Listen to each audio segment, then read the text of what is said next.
শিশুদের হাতে mobile phone তুলে দিয়ে বাবা মায়েরা শিশুদেরকে মৃত্যুর কোলে ঠেলে দিচ্ছে। বিশেষ করে 6 মাস বয়সী শিশু থেকে শুরু করে 2 বছর পর্যন্ত শিশুরা বেশি মৃত্যুবরণ করছে এই মোবাইল ফোনের কারণে। বর্তমান বাবা মায়েরা তাদের শিশুদের শান্ত রাখার জন্য মোবাইল ফোনে বিভিন্ন ধরনের কার্টুন অথবা গান চালিয়ে রেখে দেয়, যাতে করে তাদের শিশুরা তাদেরকে জ্বালাতন করতে না পারে। আর এই বিষয়টি ছোট্ট বাচ্চাদের ঠেলে দিচ্ছে মৃত্যুর কোলে। তাই সাবধান হয়ে যান এখনই। আর এই ভিডিওটি ভুলেও এড়িয়ে যাবেন না, কারণ আমরা আপনাদেরকে জানাতে চলেছি শিশুদের হাতে মোবাইল ফোন তুলে দেওয়ার ফলে তাদের ভবিষ্যৎ কিভাবে নষ্ট করে দিচ্ছে সেই বিষয়টি। যাদের বাসা বাড়িতে ছোট বাচ্চা রয়েছে অথবা যাদের এখনো সন্তান হয়নি, তাদের জন্য এই ভিডিওটি অত্যন্ত গুরুত্বপূর্ণ।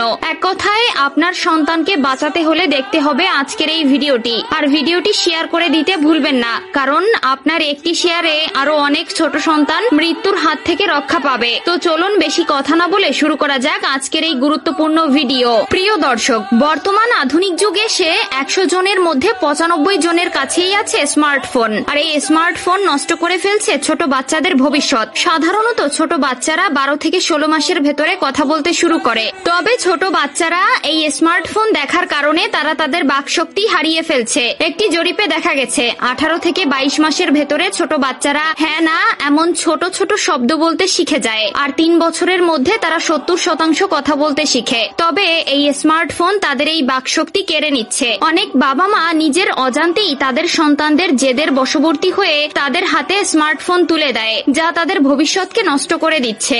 একদল মার্কিন গবেষক 6 মাস বয়সী শিশু থেকে শুরু করে 3 বছর বয়সের শিশুদের উপরে একটি গবেষণা চালিয়ে দেখতে পেয়েছেন অনেক শিশুই স্মার্টফোন বা স্ক্রিন যুক্ত ডিভাইস দেখার ফলে তাদের বাকশক্তি হারাচ্ছে। আর এই নিয়েই তোলপাড় শুরু হয়েছে পুরো বিশ্বে। গবেষকরা বলছেন যেসব শিশুরা গড়ে 28 মিনিটের বেশি মোবাইল ফোন দেখে বা স্ক্রিন যুক্ত ডিভাইসের পেছনে সময় দেয়, তাদের ভেতরের 99% শিশুই এই জটিল রোগে আক্রান্ত হচ্ছে এবং আস্তে আস্তে এই সকল শিশু তাদের বাকশক্তি হারাচ্ছে।